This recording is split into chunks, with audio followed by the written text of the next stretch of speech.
Hi అండి, అందరూ ఎలా ఉన్నారు? ఈరోజు సింపుల్గా ఫాస్ట్గా చేసుకునే 5 రకాల ప్రసాదాలు చూపిస్తానండి. ముందుగా బెల్లం పరమాన్నం. దానికోసం ఒక గ్లాస్ రైస్ తీసుకోండి. అందులోనే 2 స్పూన్స్ పచ్చిపప్పు వేసుకోండి. ఇప్పుడు వీటిని నీట్గా వాష్ చేసి పక్కన పెట్టుకోండి. ఇప్పుడు ఇంకొక బౌల్ తీసుకొని అందులో 1/2 లీటర్ మిల్క్ తీసుకోండి. ఇప్పుడు స్టవ్ మీద ఒక గిన్నె పెట్టుకొని అందులో మనం తీసుకున్న 1/2 లీటర్ మిల్క్ని ఒక 3 గ్లాసెస్, మనం ఏ గ్లాస్తో అయితే రైస్ తీసుకున్నామో అదే గ్లాస్తో 3 గ్లాసెస్ మిల్క్ తీసుకోండి.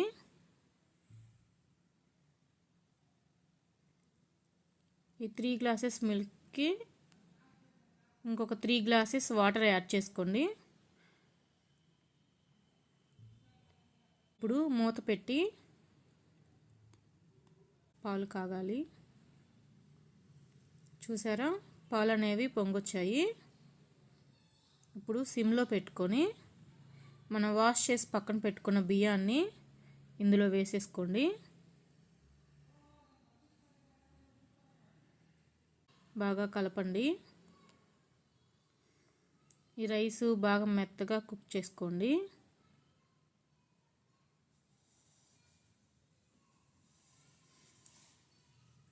చూసారు కదా, రైస్ ఇలా బాగా ఉడకాలి. ఈ అన్నాన్ని ఇలా బాగా ప్రెస్ చేస్తూ కలుపుకుంటే బాగుంటుంది.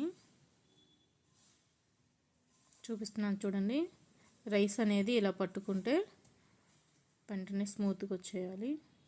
ఆల్మోస్ట్ కుక్ అయిపోయింది. కొంచెం ఉడకనిచ్చి ఇందులో మనం ఏ గ్లాస్తో అయితే రైస్ మిల్క్ తీసుకున్నాం కదా అదే గ్లాస్తో 1 గ్లాస్ బెల్లాన్ని తీసుకోండి. ఈ బెల్లంతో పాటు కొద్దిగా ఉప్పు వేసుకోండి. నేను ఈ బెల్లంతో పాటు కలిపి వేసుకున్నాను.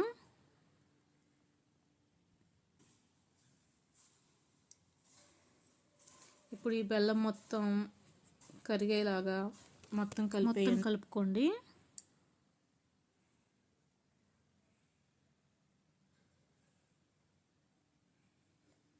నేను ఇంకొక 2 స్పూన్స్ షుగర్ కూడా యాడ్ చేసుకుంటున్నానండి.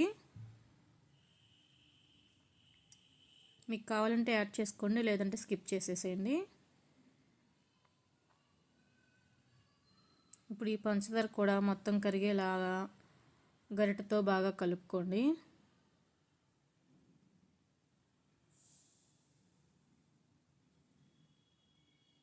చూసారు కదా, రైస్ అనేది ఈ కన్సిస్టెన్సీ వచ్చేంత వరకు బాగా ఉడికిన తర్వాత ఇప్పుడు స్టార్టింగ్లో మనకు కొంచెం పాలు మిగిలాయి కదా, అవి కూడా వేసి కలుపుకోండి.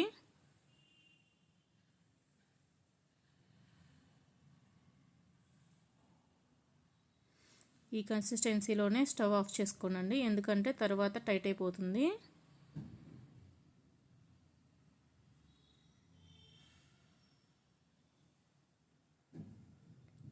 ఇప్పుడు ఒక బాండీలో కొద్దిగా నెయ్యి వేసుకొని అందులో జీడిపప్పు వేసుకొని బాగా ఫ్రై చేసుకోండి. జీడిపప్పు అనేవి గోల్డెన్ బ్రౌన్ కలర్ వచ్చేంత వరకు ఫ్రై చేసుకున్న తర్వాత అందులోనే కొద్దిగా కిస్మిస్ కూడా యాడ్ చేసుకోండి. కిస్మిస్ కూడా ఫ్రై అయిన తర్వాత మొత్తాన్ని ఈ పరమాన్నంలో వేసి కలిపి పక్కన పెట్టేసుకోండి.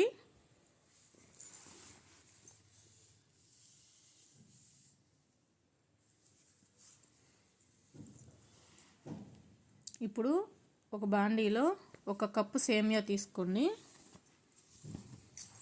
సేమియా పరమాన్నానికి అందులోనే కొద్దిగా నెయ్యి వేసుకొని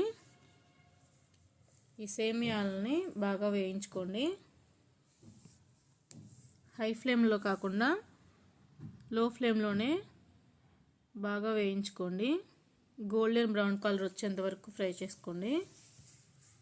ఇప్పుడు వీటిని పక్కన పెట్టి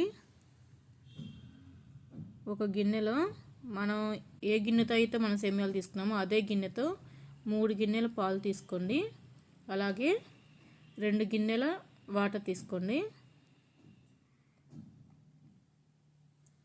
నేను ఒక 2 స్పూన్స్ సగ్గు బియ్యాన్ని ముందుగానే నానబెట్టి పక్కన పెట్టుకున్నానండి. వాటిని కూడా వేసేసుకుంటున్నాను.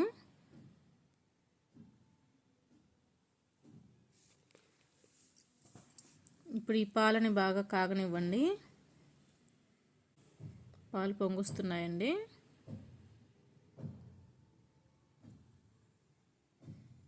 ఇప్పుడు సిమ్లో పెట్టుకొని పాలు పొంగకుండా గరిటెతో ఒకసారి అలా కలిపేయండి. మనం వేయించి పక్కన పెట్టుకున్న సేమియాలని ఇందులో వేసేసుకుందాం.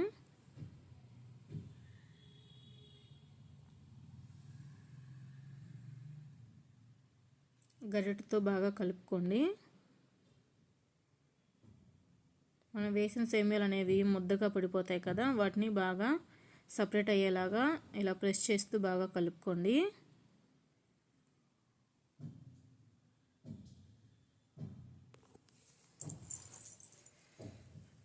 ఇలా బాగా ఉడికిన తర్వాత చూపిస్తున్నాను చూడండి.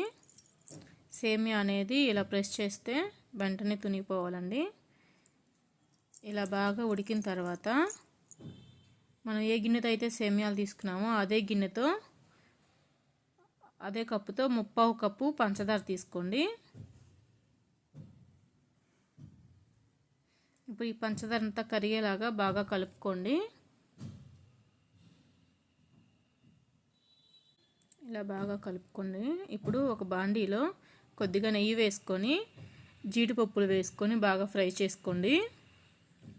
జీడిపప్పు అనేవి గోల్డెన్ బ్రౌన్ కలర్ వచ్చేంత వరకు ఫ్రై చేసుకోండి.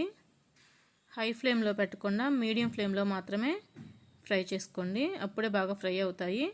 ఇప్పుడు కొద్దిగా కిస్మిస్ కూడా తీసుకొని ఫ్రై చేసుకోండి. ఇప్పుడు ఫ్రై అయిన వీటిని ఒక ప్లేట్లోకి తీసేసుకోండి.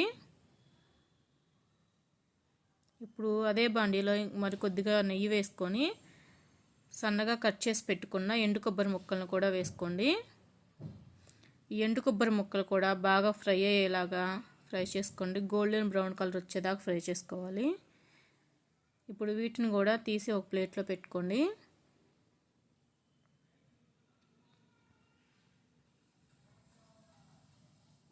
ఇప్పుడు వీటన్నిటిని ఈ పరిమాణంలో వేసేసుకోండి.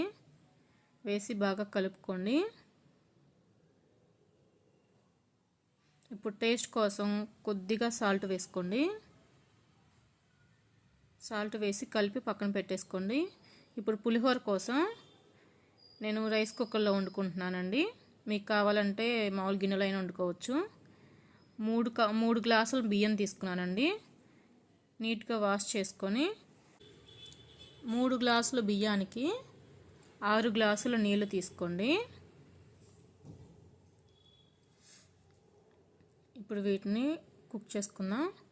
అలాగే ఒక గిన్నెలో మన రైస్కి సరిపోను నిమ్మరసాన్ని తీసుకొని అందులో 2 స్పూన్స్ సాల్ట్ వేసుకొని ఆ సాల్ట్ అంతా కరిగేలాగా బాగా కలుపుకోండి.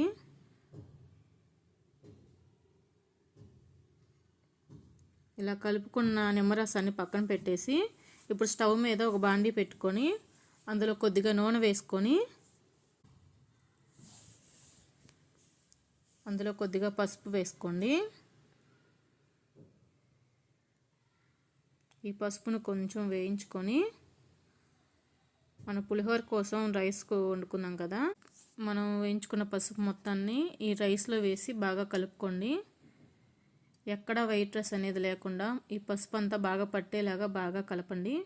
ఇప్పుడు అదే బాండీలో మరి కొద్దిగా నూనె తీసుకొని అందులో కొద్దిగా పల్లీలు,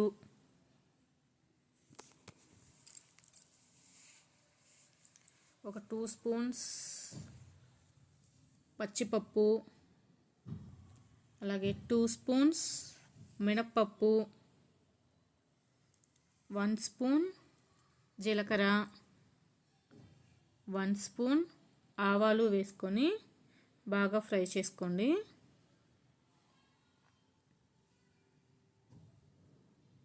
ఇందులోనే ఒక 4-5 పచ్చిమిరపకాయలను కూడా వేసుకోండి. పచ్చిమిరపకాయలని మధ్యలో చాకుతో కానీ దేంతో అయినా ఇలా చీల్చినట్టుగా ఒక గీత పెట్టి వేసుకోండి. అప్పుడు పచ్చిమిరపకాయలు అనేవి పేలకుండా ఉంటాయి. ఈ పచ్చిమిరపకాయలు కూడా వేసుకొని పచ్చిమిరపకాయలను కూడా బాగా ఫ్రై చేసుకోండి.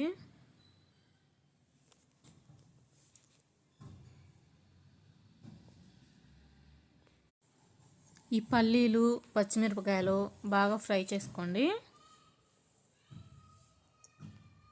ఇవన్నీ ఫ్రై అయిన తర్వాత ఇందులో కొద్దిగా కరివేపాకు వేసుకోండి. ఈ కరివేపాకును కూడా బాగా ఫ్రై అవనివ్వండి. ఇప్పుడు ఇందులోనే సన్నగా తరిగిన కొత్తిమీరను కూడా యాడ్ చేసుకుందాం.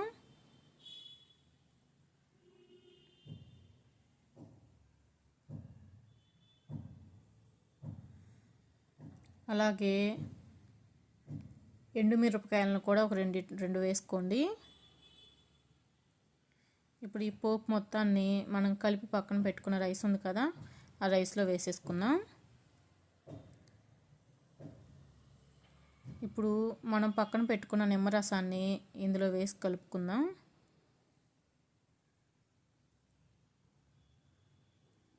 అలాగే వేయించి పక్కన పెట్టుకున్న పల్లీలు పచ్చిమిర్చి మొత్తాన్ని కూడా ఇందులో వేసి కలిపేద్దాం.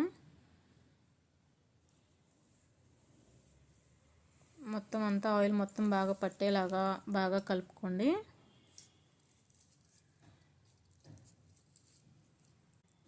ఇలా కలుపుకున్న తర్వాత పైన కొద్దిగా సన్నగా కట్ చేసుకున్న కొత్తిమీరను చల్లుకోండి.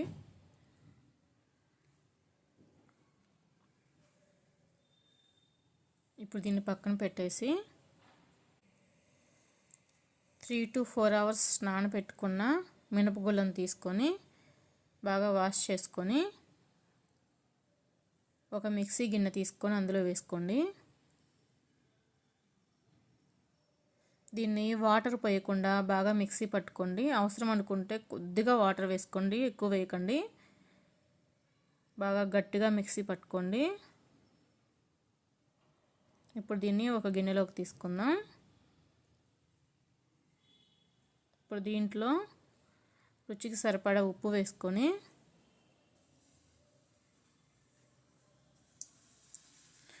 ఒక 1/2 టీ స్పూన్ బేకింగ్ సోడా వేసుకోండి. అందులోనే సన్నగా తరిగి పెట్టుకున్న పచ్చిమిర్చి, తురుముకున్న అల్లాన్ని కూడా వేసుకోండి.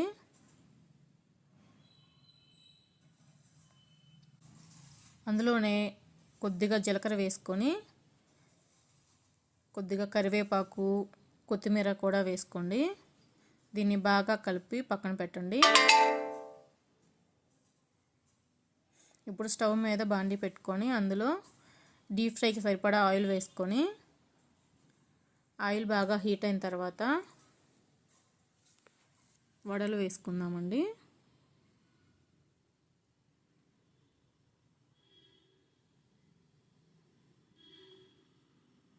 ఒక కవర్ తీసుకొని దాన్ని వాటర్తో తడుపుకుంటూ ఇలా వడలు వేసుకోండి. లేదు అనుకుంటే ఇలా చేతి మీద అయినా సరే వేసుకోవచ్చు.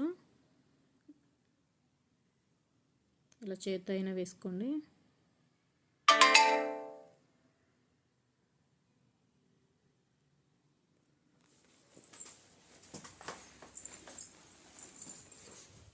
ఇప్పుడు వీటిని రెండో వైపుకు తిప్పుకుంటూ బాగా ఫ్రై చేసుకోండి.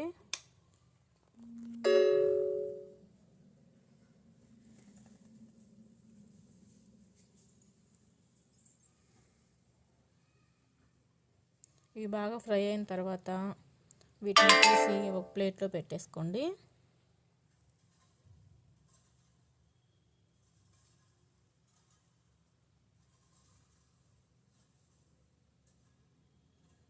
వీటన్నిటిని ఒక ప్లేట్లో పెట్టుకున్న తర్వాత మిగిలిన పిండిని కూడా ఇలాగే వడలు వేసేసుకోండి.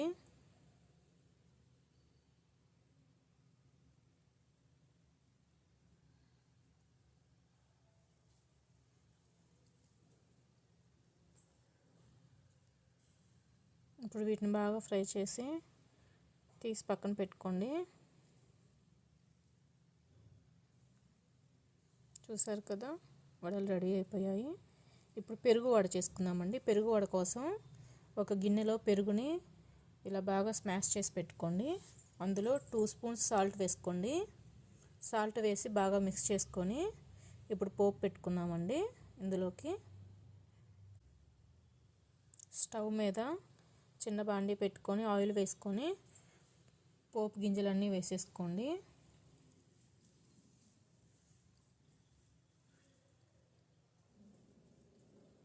వీటన్నిటిని బాగా ఫ్రై చేయండి. తర్వాత ఇందులో కొద్దిగా కరివేపాకు వేసుకోండి. ఇప్పుడు దీన్ని మనం కలిపి పక్కన పెట్టుకున్న పెరుగులో మిక్స్ చేసేసుకుందామండి. మొత్తం ఇందులో వేసి బాగా కలిపేయండి.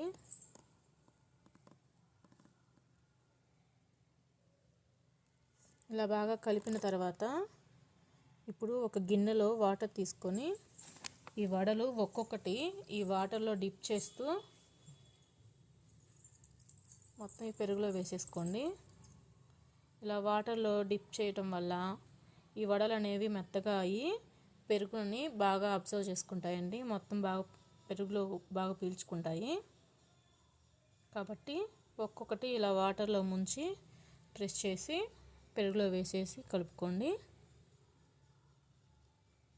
మొత్తం ఇలా బాగా కలపండి. పైకి కనిపించకుండా మొత్తం పెరుగులో మునిగేలాగా బాగా కలుపుకోండి.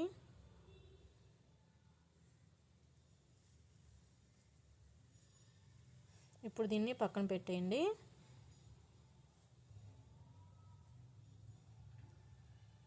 చూసారు కదా, చాలా సింపుల్గా ఫాస్ట్గా 5 రకాల ప్రసాదాలు ఎలా చేసుకోవాలో చూసారు కదా. మీకు కనుక మన వీడియో నచ్చినట్టయితే లైక్ చేయండి, షేర్ చేయండి. మీకు ఎలా అనిపించిందో కామెంట్లో నాకు తెలియచేయండి. బాయ్ అండి.